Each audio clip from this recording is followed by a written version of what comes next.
بسم اللہ الرحمن الرحیم۔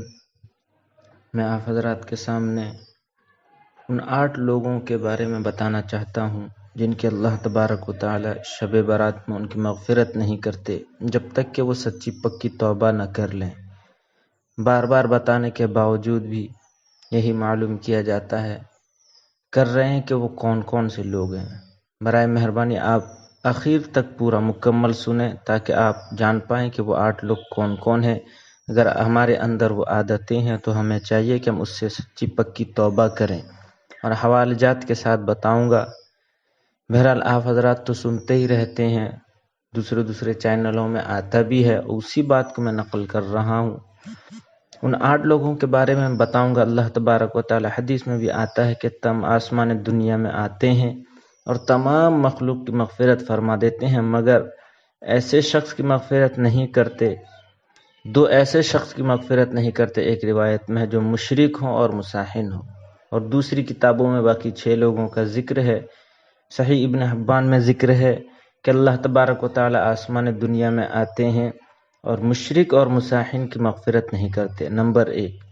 نمبر ایک مشرک ہے جو اللہ تبارک و تعالی کے ساتھ کسی کو شریک کرتا ہو، اللہ کے علاوہ کسی کو حاجت روا مانتا ہو، اللہ کے سوا کسی سے مدد طلب کرتا ہو، خواہ ہر معاملے میں اللہ کے علاوہ کسی سے وہ مناجات کرتا ہو، وہ مشرک ہے۔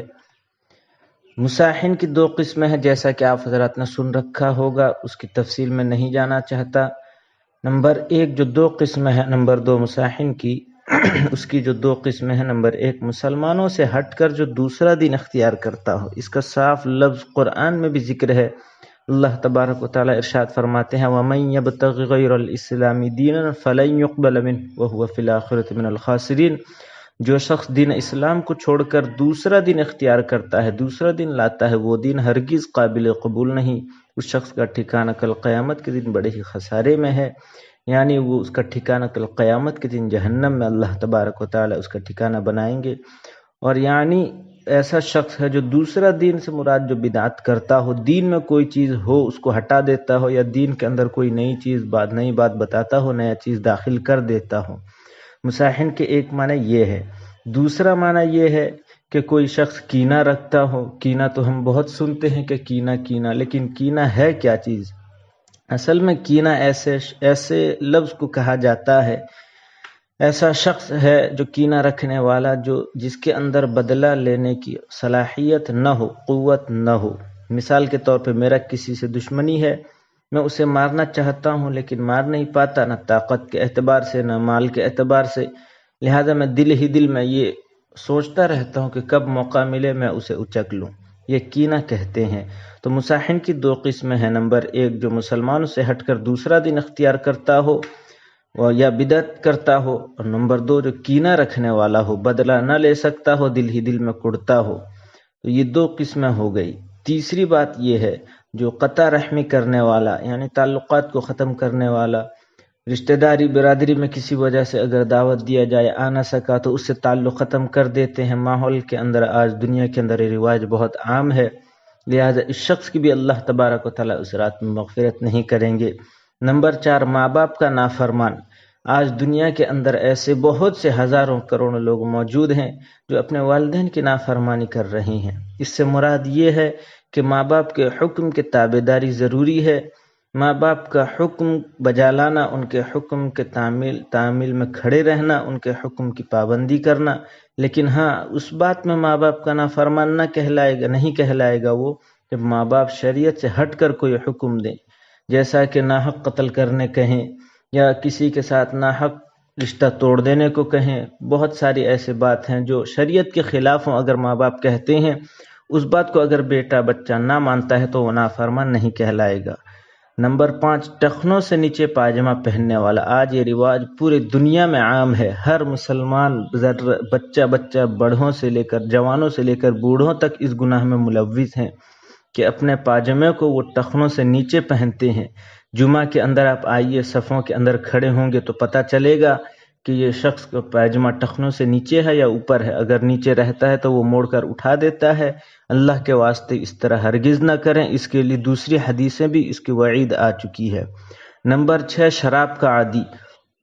شراب کا عادی، جیسا آپ حضرات کو معلوم ہے کہ شراب کا انجام کیا ہے شرابی کا، اور شراب پینے کے بعد اپنے نشہ کھو دیتا ہے، اپنا ہوش آواز کھو دیتا ہے، اس کو پتہ ہی نہیں کون ماں ہے، کون بہن ہے، کوئی بھائی ہے، پتہ نہیں وہ کیا کیا گناہ میں ملوث ہو جاتا ہے۔ اس لیے شراب کا جو بھی عادی ہے اس کی بھی دعا اللہ تبارک و تعالیٰ اس رات میں اس کی بھی مغفرت نہیں کریں گے۔ نمبر 7، ناحق قتل کرنے والا، یعنی کسی کا کچھ حق ہے نہ ہے، جس کو بلا سمجھے چاہا قتل کر دیا، کسی کا کچھ حق نہیں لیکن سوچا نہ سمجھا اس کو قتل کر دیا، اللہ اس کی بھی مغفرت نہیں کریں گے۔ نمبر 8، زانی یعنی زنا کرنے والا، اس کے بارے میں تو آپ حضرات سنتے ہی رہتے ہیں کہ زنا کتنا خطرناک گناہ ہے، تو اس سے بھی بچنا چاہیے ہمیں۔ اگر ہمارے اندر میں نے جو بات بتائی اس کی عادت ہے تو اللہ سے توبہ کریں، اللہ ہماری مغفرت فرمائے، اور اس رات میں جم کر عبادت کریں، اللہ تبارک و تعالیٰ سے اس کی مغفرت کی معافی، اپنی گناہوں سے معافی مانگیں، اور خاص طور سے توجہ رکھیں کہ اپنے گھروں میں ہی عبادت کریں۔ آپ صلی اللہ علیہ وسلم کی سنتوں میں سے ایک سنت یہ بھی تھی کہ آپ گھروں میں عبادت کرتے تھے۔ مسجد تو فرض کے لیے بنایا گیا تھا، لیکن علماء متقدمین نے مسجد میں جا کر سنتوں کو پڑھنے سے روکا تھا، لیکن علماء متاخرین نے مسجد میں آ کر سنت پڑھنے کو قرار دیا کہ آپ سنت و نوافل مسجد میں جا کر پڑھ سکتے ہیں۔ علماء متقدمین نے اس وجہ سے ان کو روکا تھا کہ آپ مسجد میں سنت نہیں پڑھ سکتے، کیونکہ آپ صلی اللہ علیہ وسلم نے اپنے گھروں میں نفل نمازیں، نفلیں وغیرہ ادا کی تھی، لیکن علماء متاخرین نے جو گھروں میں مسجد میں پڑھنے کی اجازت اس لیے دی ہے کہ اگر کوئی مثال کے طور پر جمعہ کی نماز پڑھ کر گھروں میں سنت پڑھنے کے ارادے سے جاتا ہے تو شیطان اس کو بھٹکا دیتا ہے، وہ دوسرے کام میں ملوث ہو جاتا ہے، سنت و نوافل سے رک جاتا ہے۔ بہرحال آپ حضرات گھروں میں شب برات کے رات میں جو عبادت کریں اپنے گھروں میں عبادت کریں، اور بہت بتانے کے بعد بھی یہ بات بار بار پوچھی جا رہی ہے کہ جمعے کے دن نفل روزہ کیسے رکھ سکتے ہیں، جبکہ جمعے کے دن نفل روزہ رکھنا منع ہے۔ یہ بالکل غلط بات، سب اللہ کے علم میں تھا کہ میں شب برات جمعے کے ہی دن ڈالوں گا، اس کا روزہ جمعے کو ہی رکھنا پڑے گا، کیا ہم اللہ سے آگے نکل گئے؟ نعوذ باللہ۔ اللہ کے علم میں تھا کہ اللہ نے جمعے کے دن روزہ رکھا ہے، تو ہمیں چاہیے کہ ہم جمعے کے دن ہی روزہ رکھیں، اور قبرستان جانے سے بھی پرہیز کریں، مسجد میں جم گھٹا کرنے سے بھی پرہیز کریں۔ اللہ تبارک و تعالی ہم سب کو کہنے سننے سے زیادہ عمل کی توفیق عطا فرمائے۔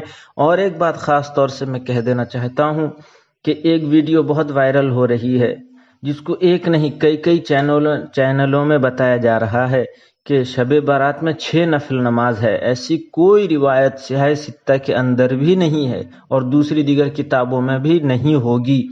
کیوں؟ اس لیے کہ وہ شاید اگر کہیں حدیث ملے گی تو ضعیف حدیث ہوگی یا موضوع حدیث ہوگی، اس کا کوئی ثبوت نہیں ہے۔